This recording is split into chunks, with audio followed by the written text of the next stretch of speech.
আমার ভাইরা বন্ধুরা লক্ষ্য করে দেখুন, হযরত খাজা মঈনুদ্দিন চিশতি আজমেরি রহমাতুল্লাহি আলাইহির খলিফা হযরত খাজা কুতুবউদ্দিন বখতিয়ার কাকি রহমাতুল্লাহি আলাইহি ইন্তেকালের সময়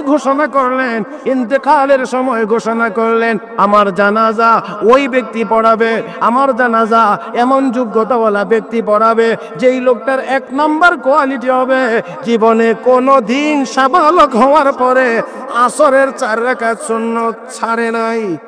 আল্লাহ রাব্বুল আলামিন পরীক্ষা করে দেখবেন তোমাদের মধ্যে কে বেশি সুন্দর আমল করে। 4 ইখলাসের পরিমাণ যত বেশি তার আমল তত সুন্দর বেশি, আসরের ময়দানে ওই লোকটার আমলের ওজনও হবে বেশি। আমার ভাইরা, আমার বন্ধুরা, এই জন্যে ইখলাসের সাথে যদি আমল হয় আল্লাহর প্রিয় হওয়া যাবে। আর আল্লাহর যদি প্রিয় হওয়া যায় দুনিয়ার কোনো বাতিল শক্তি আমাদের সামনে মাথা উঁচু করে দাঁড়াইতে পারবে না। এ মুসলমান, এই জন্য শুন বলছি, আমার আল্লাহ আমাকে আপনাকে চান আমরা আল্লাহর হয়ে যাই। আমরা যদি আল্লাহর হয়ে যেতে পারি, আল্লাহকে যদি আমাদের করে নিতে পারি, তাহলে মুসলমান আমরা। ও ভাইয়েরা, হযরত শাহজালাল মুজাররদি ইয়ামানির আল্লাহু আকবারের আওয়াজে যদি বাতিলের মসনদ ভাঙতে পারে, 200 কোটি মুসলমানের আল্লাহু আকবারের আওয়াজে জারজ রাষ্ট্র ইসরায়েলের নাম ও নিশানা পৃথিবীর মানচিত্র থেকে মুছে যাইতে পারে। পারেনি না পারে না? আমরা শুধু তাকিয়ে আছি, আমরা শুধু দেখি। এ মুসলমান, আসুন খাঁটি ইমানদার হয়ে যায়, নেককার যদি আমরা হয়ে যাইতে পারি, তাহলে মুসলমান 200 কোটি কোনদিন 60 লাখ ইহুদির গোলামি করতে পারে না। আল্লাহ আমাদের সবাইকে তৌফিক দান করুন। মুহাব্বতের সাথে সবাই বলি আমিন। এইভাবে আমার আল্লাহ গণবেন না, ওজন দিবেন। আপনারা খেয়াল করবেন, দুনিয়াতে বহু জিনিস আমরা দেখি, দেখতে অনেক বড় হয়, ওজনে অনেক হালকা হয়। আবার অনেক জিনিস দেখতে অনেক ছোট হয়, কিন্তু ওজনে অনেক ভারী হয়। আল্লাহ আস্তে করেন, হ্যাঁ। এই জন্য আল্লাহ গণবেন না, আল্লাহ ওজন দিবেন। আপনাদেরকে বুঝার জন্য বলি, 1 কেজি একটা পাথর, 1 কেজি দোকানে মাপে না মালামাল, 1 কেজির একটা পাথর 1 পাল্লায় দেওয়া হলো, আর 1 পাল্লায় দেওয়া হলো সরিষা। আমার দিকে তাকাইছেন, বুঝতেছেন? একদিকে পাথর কয়টা? সংখ্যার দিক থেকে পাথর কয়টা? একটা। এই সম পরিমাণ ওজনের যদি হয় সরিষা, তাহলে সরিষার সংখ্যা হবে কয়টা? হ্যাঁ, মনে হয় এখনো বুঝছেন না নাকি? তাহলে বলেন দেখি, এই ডাইনের পাল্লায় সরিষা দিলে সরিষার দানা যদি গোনা শুরু করেন, গনতে 100, 200, 1000, 2000, 5000 যত হাজার হবে, সব হাজারে মিলে যত, বামের পাল্লার 1 পাথরে তত। এই জন্য আমার আল্লাহ হাসরের দিন বান্দার সওয়াব আর গুনাহ ওজন দিবেন, গণবেন না। আল্লাহ রাব্বুল আলামিন বলেন, فأما من ثقلت موازينه فهو في عيشة راضية وأما من خفت موازينه فأمه هاوية وما أدراك ما نار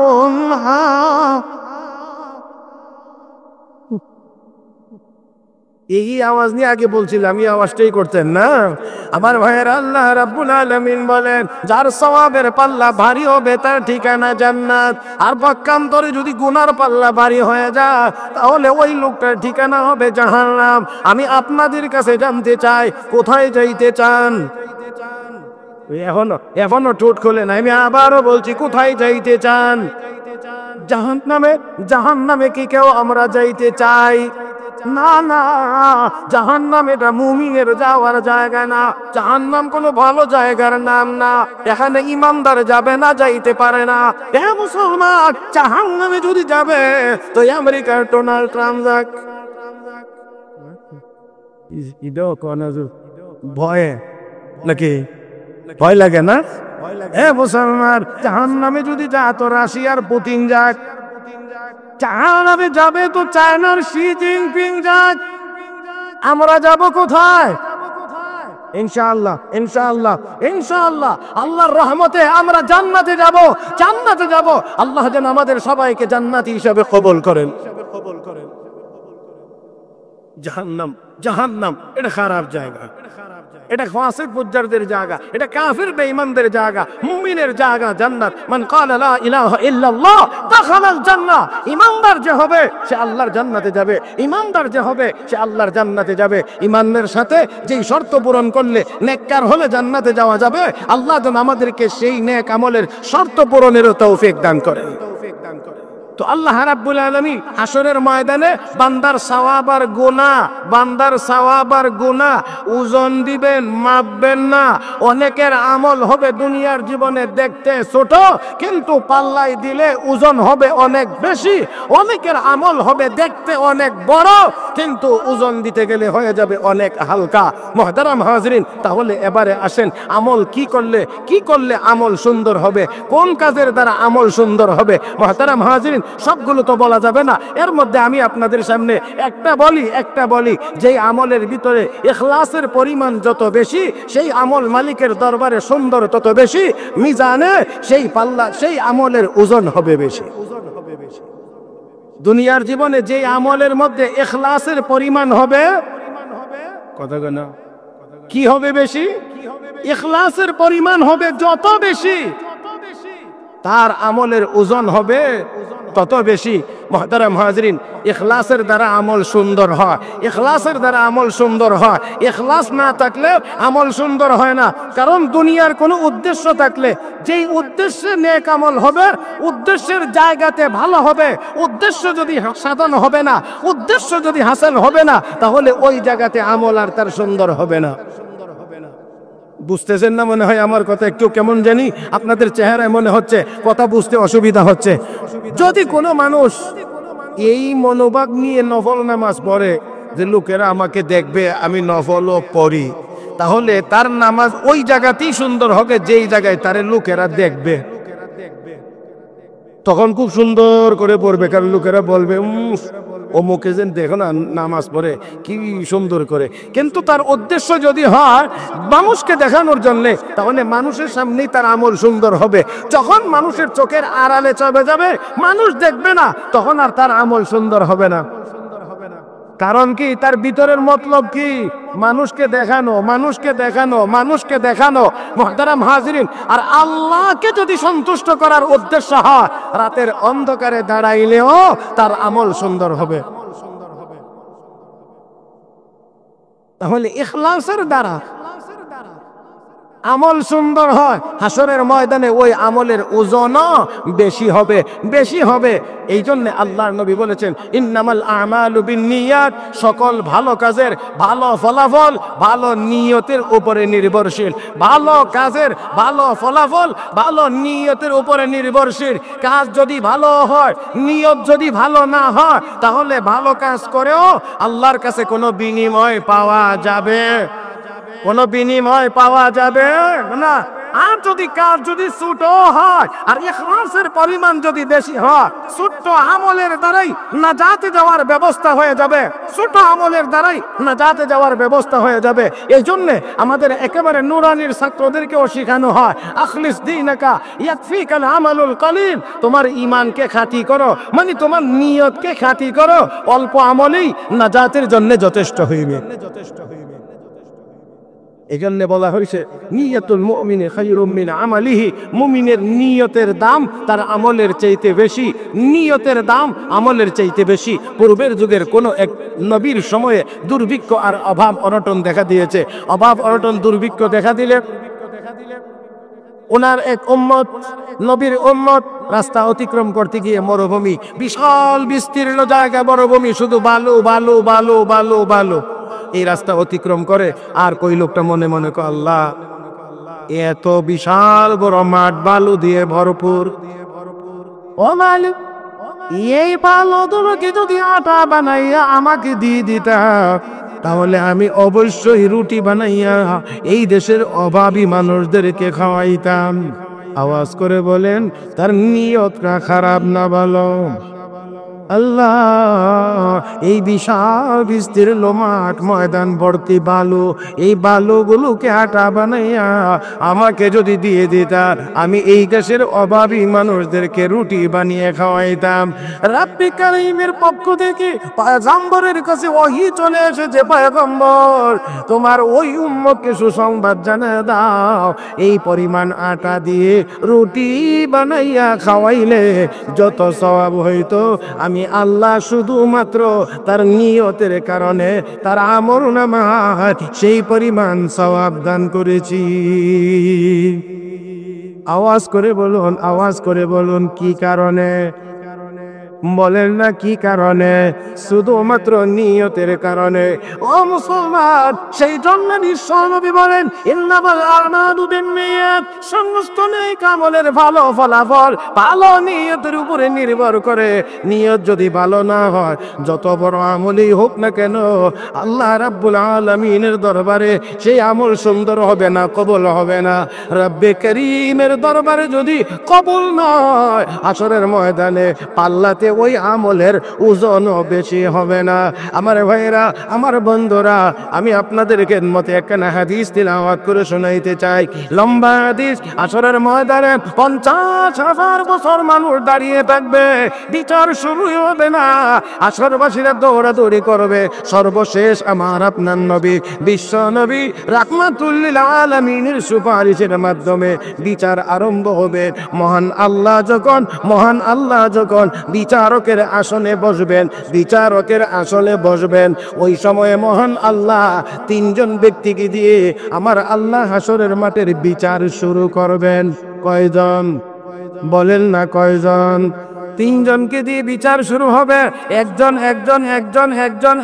শহীদ ব্যক্তি, তৃতীয় নম্বর আলেম ও কারি, 3 নম্বর ব্যক্তিটা হবে দানবীর। ও মুসলমান, একজন শহীদ, একজন আলেম ও কারি, একজন দানবীর। আওয়াজ করে বলেন, শব্দ 3টে শুনলে আপনারা খারাপ কিছু বুঝেন না ভালো কিছু বুঝেন? শহীদ, আলেম ও কারি, দানবীর, তাই না? আল্লাহু আকবার। একটু খেয়াল করেন, মুসলিম শরীফের হাদিস, হযরত আবু হুরায়রা রাদিয়াল্লাহু তাআলা আনহু থেকে বর্ণিত এই হাদিস। হযরত আবু হুরায়রা এই হাদিস বর্ণনা করতে গিয়ে তিন বার বেহুশ হয়ে গিয়েছেন। শুধুমাত্র এই হাদিসের মর্ম অনুধাবন করে 3 বার বেহুশ হয়ে গিয়েছেন। বর্ণনা করতে চান, বেহুশ হয়ে যান, বর্ণনা করতে চান, বেহুশ হয়ে যান, বর্ণনা করতে চান, বেহুশ হয়ে যান। حضرت أبو هريرة عن أبي هريرة رضي الله تعالى عنه قال رسول الله صلى الله عليه وسلم إن أول الناس يقضى عليه يوم القيامة رجل استشهد فأتي به فعرفه نعمه فعرفها قال فما عملت فيها قال قاتلت فيك حتى استشهدت قال كذبت ولكنك قاتلت لأن يقال هو جريء فقد قيل ثم أمر به فسحب على وجهه حتى ألقي في النار ورجل تعلم العلم وعلمه وقرأ القرآن فأتي به فعرفه نعمه فعرفها قال فما عملت فيها قال تعلمت العلم وعلمته وقرأت فيك القرآن قال كذبت ولكنك تعلمت العلم ليقال هو عالم وقرأت القرآن ليقال هو قارئ فقد قيل ثم أمر به فسحب على وجهه حتى ألقي في النار ورجل وسع الله عليه وآتاه من أصناف المال كله فأتي به فعرفه نعمه فعرفها قال فما عملت فيها قال ما تركت من سبيل تحب أن ينفق فيها إلا أنفقت فيها لك قال كذبت ولكنك فعلت ليقال هو جواد فقد قيل ثم أمر به فسحب على وجهه ثم ألقي في النار أو كما قال عليه الصلاة والسلام মুসলমান এতক্ষণ যা বললেন মাত্র এক হাদিস, লম্বা হাদিস বললে অনেক লম্বা হবে। আমি খুব সংক্ষেপে বলছি। আল্লাহর আদালতে সর্বপ্রথম তিনজন মানুষকে হাজির করা হবে। এর মধ্যে প্রথম নম্বর ব্যক্তিটা হবেন একজন শহীদ। আমরা নিশ্চয়ই জানি, আমরা নিশ্চয়ই বুঝি একজন শহীদ কাকে বলা হয়। এই শহীদকে আল্লাহ হাজির করবেন, বলবেন বান্দা তোমাকে দুনিয়াতে এই নিয়ামত দিয়েছিলাম। বলে হ্যাঁ আল্লাহ অবশ্যই দিয়েছিলেন। এত নিয়ামত পাওয়ার পরে কি করে আসছো? আল্লাহ জীবনটা দিয়া লড়াই করে গর্দান কাটাইয়া শহীদ হইয়া তোমার দরবারে হাজির হয়েছি। আমার আল্লাহ বলবেন মিথ্যাবাদী, কাযাবতা, তুই মিথ্যাবাদী। ওয়ালাকিন্নাকা কাতালতা লিয়ুকালা হুয়া জারিউন। তুমি দুনিয়াতে এই লড়াই করেছিলা, গর্দান কাটাইছিলা, লোকেরা তোমাকে বলবে তুমি বড় বাহাদুর। এই বাহাদুর উপাধি পাওয়ার জন্য তুমি এইভাবে লড়াই করে নিজের জীবনটা উৎসর্গ করেছিলা। আমার কাছে কোনো বিনিময় তোমার পাওয়া ছিল না, ইচ্ছা ছিল না, নিয়ত ছিল না। এই জন্য তুমি যে আশাই করেছিলা, যেই নিয়তে দুনিয়াতে লোকেরা তোমাকে বড় বাহাদুর বলেছে, আজকে আমার কাছে কোনো বিনিময় নাই। আল্লাহর নির্দেশ চলে আসবে, ফেরেশতাদেরকে বলবে পায়ে বেরি লাগাও, আবার পায়ের মধ্যে লাগানো হবে, উল্টানো হবে, আর পা জমিনের মধ্যে শুধু চেহারাটা লেগে থাকবে। এমত অবস্থায় টেনে টেনে আল্লাহর বান্দাকে জাহান্নামে নিক্ষেপ করা হবে। আওয়াজ করে বলুন, তার আমল খারাপ না নিয়ত খারাপ? জানি না আমি এখনো বুঝাইতে পারছি কিনা। ওই লোকটার আমল খারাপ না নিয়ত খারাপ? তাহলে বড় আমল করার পরেও নিয়ত ভালো না থাকার কারণে, ইখলাস না থাকার কারণে ওই লোকটাকেও জাহান্নামের আগুনে জ্বলতে হবে। ও মুসলমান, তাহলে বোঝা গেল কাজ যত বড়ই হোক, আমল যতই বড় হোক, যদি নিয়তে ভেজাল থাকে তাহলে এই আমলের দ্বারা আল্লাহর দরবারে নাজাতের ব্যবস্থা হবে না।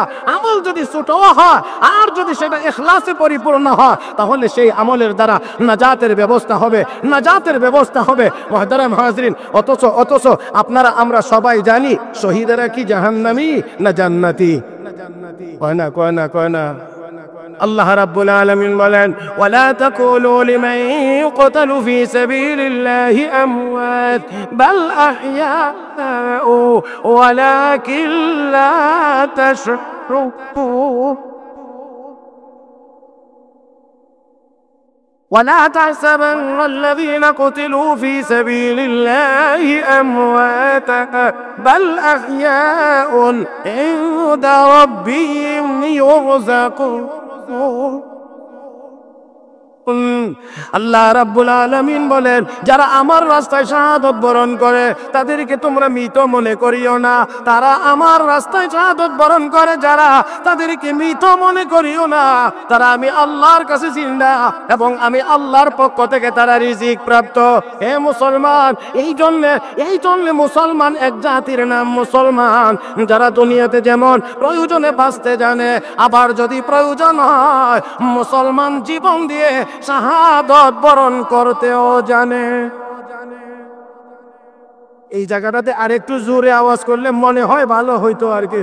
আমরা মুসলমান যেমন করে দুনিয়াতে বাঁচতে জানি, প্রয়োজন যদি হয় জীবন দিয়ে শাহাদত বরণ করতেও মুসলমান জানে। এই জন্য দুনিয়ার কাফের বেঈমানেরা মুসলমানদেরকে ভয় করে। অন্যতম কারণ হলো এটা এমন এক জাতি যারা মরতে কোনো দ্বিধা করবে না। কথা কয় না, মরতে কোনো দ্বিধা করবে না। আমার ভাইরা, আমার বন্ধুরা, এই জন্য কাফের বেঈমানরা বুঝে এটা মুসলমান। এই কারণে তাদের যত রকমের বাজে চিন্তা আছে, এর মধ্যে অন্যতম একটা বাজে চিন্তা হলো কেমন করে কোরআনের শিক্ষা বন্ধ করে দেওয়া যায়। দুনিয়ার সব জালেমেরা তাদের প্রধান টার্গেট ছিল মাদ্রাসা। এরা মসজিদ বন্ধের কথা বলে নাই, মাদ্রাসা বন্ধ করার কথা বলছে। কারণ মাদ্রাসা যদি বন্ধ হয়, মসজিদ বন্ধ করা লাগে না, এমনি বন্ধ হয়। আমি মনে হয় বুঝাইতে পারছি না। মাদ্রাসা যদি বন্ধ করা যায় তাহলে মসজিদ বন্ধের কথা বলা লাগে না, ওটো বন্ধ হয়ে যায়। তার কারণ মাদ্রাসা থেকে প্রোডাকশন হবে ইমাম, মাদ্রাসা থেকে প্রোডাকশন হবে মুয়াজ্জিন, মাদ্রাসা থেকে প্রোডাকশন হবে খতিব। যদি মাদ্রাসা না থাকে, না ইমাম পাওয়া যাবে, না খতিব পাওয়া যাবে, না তারাবির ইমাম পাওয়া যাবে, না ঈদগাহের ইমাম পাওয়া যাবে, না জানাজার ইমাম পাওয়া যাবে। এই জন্য সবাই চাইছে মাদ্রাসাগুলো কেমনে বন্ধ করা যায়। তবে না, বন্ধ তো করা যাবে না, বন্ধ তো হয় না। কারণ কোরআন তো এটা দুনিয়ার কারো বানানো না। দুনিয়া কোরআন কার কালাম? কথা বললে ভালো হয়। বলি কোরআন কার কালাম? আল্লাহর কালাম, আল্লাহর কালাম। আল্লাহর কোরআনের যখন পুরাপুরি একেবারে মোকাবেলা সামনাসামনি যদি কেউ হয়ে যায় কোরআনের বিরুদ্ধে, আমার আল্লাহ এমন একজনকেও সম্মানের সাথে দুনিয়াতে থাকতে দেয় নাই, আমার আল্লাহ দিচ্ছেনও না, আমার আল্লাহ দিবেনও না। হ্যাঁ, একটা সময় পর্যন্ত ছাড় দেন, একটা সময় পর্যন্ত ছাড় দেন। এই জন্য দেখেন নাই বাংলাদেশে কোনো এক বিচারপতি এই দেশের হাজার হাজার আলেম উলামার বিরুদ্ধে মিথ্যা রিপোর্ট জমা দিয়েছিল। 1000-এর উপরে মাদ্রাসার বিরুদ্ধে, কওমি মাদ্রাসার বিরুদ্ধে উল্টা পাল্টা রিপোর্ট জমা দিয়েছিল। আমার আল্লাহ তাকেও এমন ভাবে করেছে 70 লাখ দিয়েও পর্দার পার হইতে পারে নাই। রাতের অন্ধকারে কলা পাতার বিছানায় ঘুম পাতায় রাখছে।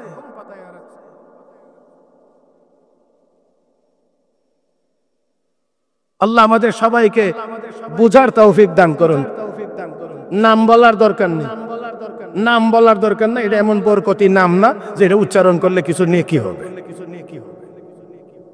কথা কেন এমন বরকতি কোন নাম না। তবে কথা হলো এই, কোরআনের উল্টা দাঁড়াইলে, কোরআনের এগেনিস্টে দাঁড়াইলে ওই লোকটাকে আমার আল্লাহ ছাড় দিলেও শেষ পর্যন্ত ছেড়ে দেন না, ছাড় দিলেও ছেড়ে দেন না, কাউকেই না। আমার বন্ধুরা, একেবারে নবীর জমানা থেকে 1500 বছর পর্যন্ত আপনারা যদি দেখেন তাহলে অবশ্যই দেখবেন আমার আল্লাহ যুগে যুগেই ছাড় দিয়েছেন, কিন্তু কাউকে ছেড়ে দেন নাই। যাই হোক, আসুন সেই দিকে নয়, আমি শুধুমাত্র বলছি দেখেন লক্ষ্য করে ব্রিটিশরা এই দেশে 200 বছর পর্যন্ত শাসনের নামে শোষণ করেছিল। আর এই শোষণের ভিতরে তাদের প্রধান টার্গেটই ছিল মাদ্রাসা এবং আলেম ওলামা। মাদ্রাসা এবং আলেম ওলামা, এটাই ছিল তাদের প্রধান এবং প্রথম টার্গেট। হাজার হাজার মাদ্রাসা বন্ধ করে দিয়েছে। ও মুসলমান, লক্ষ লক্ষ আলেম ওলামাকে তারা জেলে নিয়েছে, ফাঁসি দিয়েছে। এমনকি হাফেজে কোরআনদেরকে গরু বা ছাগলের চামড়ার ভিতরে ঢুকায়া সেলাই করে রৌদ্রে নিক্ষেপ করে দিয়েছে, ছটফট করে করে মারা গিয়েছে। আর এই দৃশ্য দেখে তারা বড় আনন্দিত হয়েছে। ও মুসলমান, ও মুসলমান, লক্ষ লক্ষ কোরআনের কপি তারা টাকা দিয়ে কিনে সমুদ্রে ডুবিয়ে দিয়েছে। উদ্দেশ্য হলো মুসলমানের সন্তানকে কোরআন থেকে দূরে সরিয়ে দেবে। আমার ভাইয়েরা, ইনসাফের সাথে আওয়াজ করে বলবেন, এই জন্য কি আমরা কোরআন শূন্য হয়ে গিয়েছি? হ্যাঁ, বলেন না, বলেন না। মুনাজির ইসলাম আল্লামা রহমতুল্লাহ কিরানবী রহমতুল্লাহি আলাইহি সমাবেশে গিয়েছেন, মঞ্চে বক্তব্য দেওয়ার জন্য দাঁড়িয়েছেন। আর দাঁড়িয়ে বললেন, আমি কোরআনের একটি আয়াত তিলাওয়াত করব, ভুল যদি হয় তাহলে সংশোধন করে দেওয়ার কোন হাফেজ কি এখানে আসো? 200 হাফেজে কোরআন দাঁড়িয়েছে। আমার ভাইয়েরা, আজকে যদি বলা হয় কোরআনের আয়াত তিলাওয়াত হবে, ভুল হলে কোন হাফেজ লুকমা দেওয়ার কি আছো? আমার মনে হয় সারা পৃথিবী থেকে 4 কোটি হাফেজে কোরআন দাঁড়াবে। আর যদি বলা হয় 2024 সালের সবচেয়ে সেরা হাফেজ কোন দেশ থেকে দাঁড়াবে, তো আমি বলবো 2024 সালের পৃথিবীর শ্রেষ্ঠ হাফেজ আমার বাংলার জমিন থেকে দাঁড়াবে।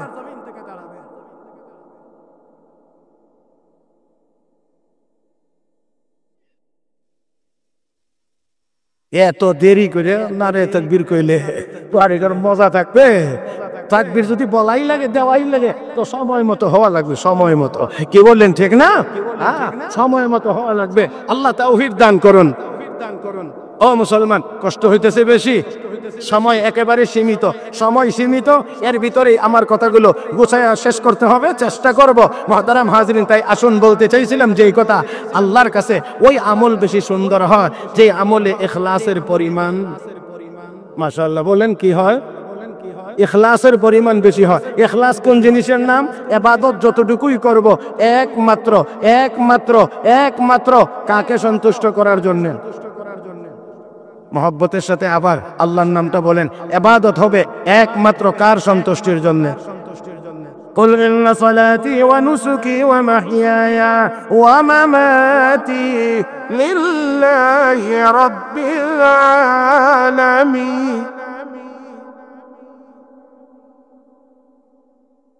হে নবী, আপনি বলুন, আমার নামাজ, আমার কোরবানি, আমার হজ, আমার যাবতীয় ইবাদত, আমার জীবন, আমার মরণ একমাত্র কার জন্যে? এ মুসলমান, নামাজ হবে কার জন্যে? রোজা হবে কার জন্যে? সমস্ত ইবাদত হবে একমাত্র আল্লাহর সন্তুষ্টির জন্য। আল্লাহর সন্তুষ্টির জন্য যদি কোনো মানুষ ইবাদত করে, ইবাদত যদি করে, ওই ইবাদত হবে সুন্দর। আমার ভাইয়েরা, মানুষের সামনে করলেও সুন্দর হবে, আড়ালে করলেও সুন্দর হবে। নিজের আমল প্রকাশ করতে না চাইলেও আমার আল্লাহ মুখলিস বান্দার নেক আমলের সংবাদ দুনিয়ার মানুষকে অবশ্যই দিয়ে দেবেন। ও মুসলমান, কোন মানুষ রাতের বেলা তাহাজ্জুদের নামাজ পড়লে যদি নিয়মিত তাহাজ্জুদ গুজার হয়, তার তাহাজ্জুদের খবর জানার আশেপাশের মানুষের কারো বাকি থাকে না। পক্ষান্তরে কেউ যদি চুরি করে, চুরির বদ অভ্যাস থাকে, তাহলে ওই লোকটার সম্পর্কেও আস্তে আস্তে মানুষের জানা হয়ে যায় লোকটা চুরি করে। তাহলে দেখা যায় গুনার কাজ রাতের অন্ধকারে হইলেও হইতে থাকলে একদিন না একদিন প্রকাশ পাবে। নেক আমল যদি রাতের অন্ধকারে হয়, তাহলে ওই নেক আমলের কথাটাও আমার আল্লাহ দুনিয়ার মানুষের সামনে কোনো না কোনো ভাবে আল্লাহ প্রকাশ করে দিবেন, তাকে দামি বানানোর জন্য। আমার ভাইরা বন্ধুরা, লক্ষ্য করে দেখুন, হযরত খাজা মঈনুদ্দিন চিশতি আজমেরি রহমাতুল্লাহি আলাইহির খলিফা হযরত খাজা কুতুবউদ্দিন বখতিয়ার কাকি রহমাতুল্লাহি আলাইহি ইন্তেকালের সময় ঘোষণা করলেন, ইন্তেকালের সময় ঘোষণা করলেন, আমার জানাজা ওই ব্যক্তি পড়াবে, আমার জানাজা এমন যোগ্যতাওয়ালা ব্যক্তি পড়াবে যেই লোকটার এক নাম্বার কোয়ালিটি হবে জীবনে কোনো দিন সাবালক হওয়ার পরে আসরের 4 রাকাত সুন্নত ছাড়ে নাই। আপনারা কি আসেননি মাঠে? মনোযোগ সহকারে আছেন না শুধু দেহটা আছে? আমার জানাজার ইমামতি করবে ওই লোক যেই লোক সাবালক হওয়ার পরে কোনোদিন আসরের 4 রাকাত সুন্নত ছাড়ে নাই। 2 নাম্বার, সাবালক হওয়ার পরে যেই লোকটার কোনোদিন তাকবীরে উলা ছোটে নাই। 3 নাম্বার হলো যেই লোকটি সাবালক হওয়ার পরে কোনোদিন তার তাহাজ্জুদ কাজা হয় নাই। 4 নাম্বার শর্ত হলো যেই লোকটি সাবালক হওয়ার পরে ইচ্ছাকৃত ভাবে কোনো বেগানা মহিলার চেহারা দেখেন নাই। কয়টা? এমন ইমাম তো কেরানীগঞ্জে তো অভাব নাই। 4 দেখেন একটু, আবারও বলছি, 1 নাম্বার সাবালক হওয়ার পরে কোনোদিন আসরের 4 রাকাত সুন্নত ছাড়ে নাই। 2 নাম্বার তাকবীরে উলা কোনোদিন ছোটে নাই। 3 নাম্বার তাহাজ্জুদ কাজা হয় নাই, কোনো বেগানা মহিলাকে ইচ্ছা করে দেখেন। শর্তগুলো সহজ না কঠিন? এই 4 শর্ত একজনের মধ্যে পাওয়া, এটা অনেক অনেক অনেক অনেক বেশি জটিল, অনেক অনেক বেশি জটিল।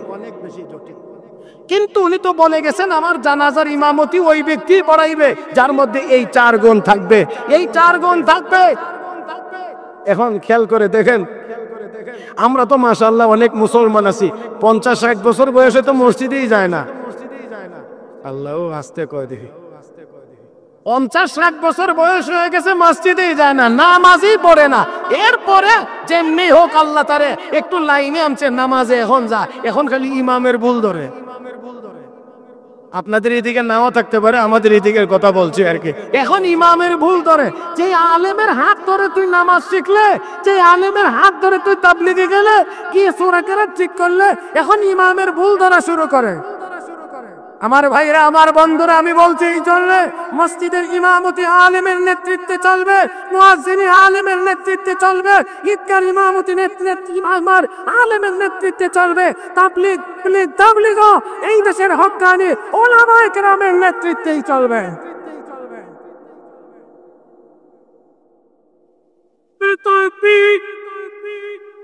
ইসলামের শত্রুরা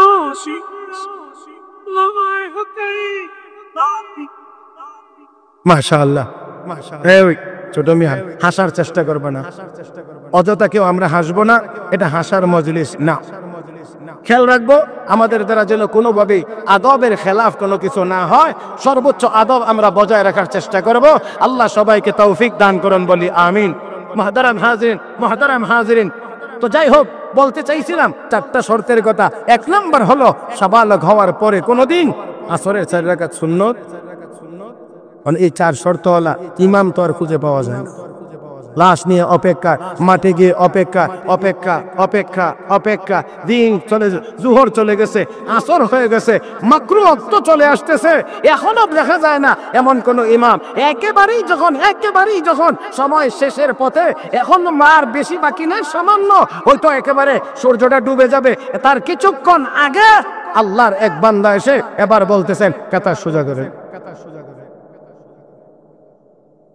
সবাই বলতে আছে কাতার তো সোজা করব, আগে বলবেন না আপনার মধ্যে ইমামতির সেই 4 শর্ত আছে কিনা। এবার তিনি বলছেন আছে বলেই ইমামতির জন্য এসেছি। আর একটু মহব্বতে বলেন, আছে বলি ইমামতির জন্য এসেছি। এবার কাতার সোজা হয়ে গেল, জানাজা হয়েছে। হে মুসলমান, তারপরের কথাটাই হলো আমার মূল জায়গা। আল্লাহর বান্দা জানাজা শেষ করে ওই আল্লাহর ওলির লাশের সামনে গিয়ে দাঁড়ায়া বলতে আছে, ও আল্লাহর বান্দা, এতদিন পর্যন্ত আমি এই 4 গুণে গুণান্বিত ছিলাম, একমাত্র আল্লাহ জানতেন আর আমি জানতাম, দুনিয়ার আর কেউ জানতো না। আল্লাহু আকবার বল। এত বড় 4 আমল তার একজনের মধ্যে, আর উনি বলছেন যে এই আমলগুলোর কথা একমাত্র আল্লাহ জানতেন আর আমি জানতাম, দুনিয়ার আর কেউ জানতো না। একমাত্র আল্লাহ জানতেন আর আমি জানতাম, আমার এই আমলের কথা দুনিয়ার কোনো মানুষ জানতো না। কিন্তু আজকে জানাজার ইমামতির জন্য এমন শর্ত নির্ধারণ করে দিয়ে গেছেন, যেই শর্তের কারণে আজকে আমার নেক আমলের সংবাদ দুনিয়ার মানুষকে জানাইতে হয়েছে। ও মুসলমান, আসল কথা হলো উনি যে আমলগুলো গোপনে করছেন দুনিয়ার কেউ জানে না, কেউ জানতো না। এই জন্য আরেক আল্লাহর ওলির জবান দিয়া জানাজার ইমামতির জন্য এই শর্ত বাহির করে দিয়ে আল্লাহর বান্দাকে মানুষের সামনে এনেছেন। আল্লাহর বান্দা যেহেতু নেক আমল করেন, দুনিয়ার কেউ জানে না, আল্লাহ জানাইয়া তাকে সম্মানিত করার ব্যবস্থা করেছেন।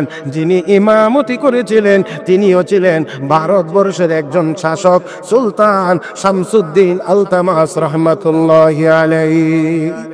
আমার ভাইরা, তাই শোন বলছিলাম, আমল যদি রাতের অন্ধকারে হয়, আল্লাহর সন্তুষ্টির জন্য যদি হয়, আমার আল্লাহ ওই আমলের সংবাদ কোনো না কোনো ভাবে মানুষের সামনে পেশ করে, প্রকাশ করে ওই লোকটাকে আল্লাহ দামি বানায়া দিবেন।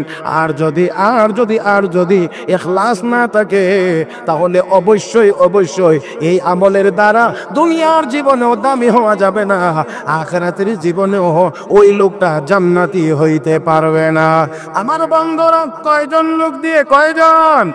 একজন ব্যক্তি শহীদ, ওই শহীদ ব্যক্তি গলা কাটাইয়া জীবনটা কুরবানি দেওয়ার পরেও জান্নাতে যাইতে পারবে না, জাহান্নামে। এই জন্য বলেছিলাম, বলুন আপনারা, শহীদেরা কি আসলে জাহান্নামী না জান্নাতি? ইবনে মাজাহ শরীফের হাদিস, আমার নবী বলেন, আনিল মিকদাম ইবনে মাদি কারাব রাদিয়াল্লাহু তাআলা আনহু قال قال رسول الله صلى الله عليه وسلم للشهيد عند الله 6 خصال يغفر له في أول دفعة ويرى مقعده من الجنة ويجار من عذاب القبر ويأمن من الفزع الأكبر ويوضع على رأسه تاج الوقار الياقوت منها خير من الدنيا وما فيها ويزوج 72 زوجة من الحور العين ويشفع فيه 70 من أقربائه। আল্লাহ নবী বলেন, শহীদের জন্য পুরস্কার আছে 6টা। বলেন কয়টা? একজন শহীদের জন্য পুরস্কার 6টা। 1 নাম্বার, তার শাহাদাতের সময়ে সব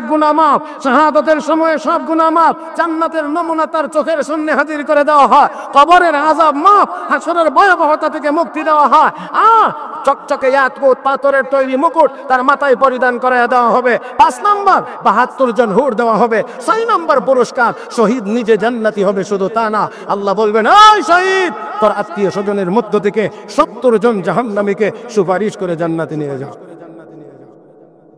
তাহলে শহীদের এত পুরস্কার থাকার পরে ওই শহীদ কোথায় যাবে? কথা কয় না, ওই শহীদ যাবে কোথায়? জাহান্নামে। বলেন তো আওয়াজ করে, আমল খারাপ।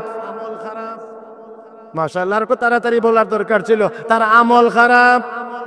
নিয়ত খারাপ, তাহলে আমল ভালো হওয়ার পরেও নিয়ত খারাপ হওয়ার কারণে জাহান্নামে যাইতে হবে, জান্নাতে যাওয়ার ফয়সালা হবে না। তাই রাসূল বলেছেন ইন্নামাল আমালু বিন্নিয়াত। 2 নাম্বার ব্যক্তি হবেন আলেম ও কারি। 2 নাম্বার ব্যক্তি আলেম ও কারি। আল্লাহ রাব্বুল আলামিন তাকে আনবেন, বলবেন তোমাকে দুনিয়াতে এই নিয়ামত দিয়েছিলাম। বলে হ্যাঁ আল্লাহ অবশ্যই দিয়েছিলেন। এত নিয়ামত পাইয়া কি করেছেন? 3টা বলবে, 3টা।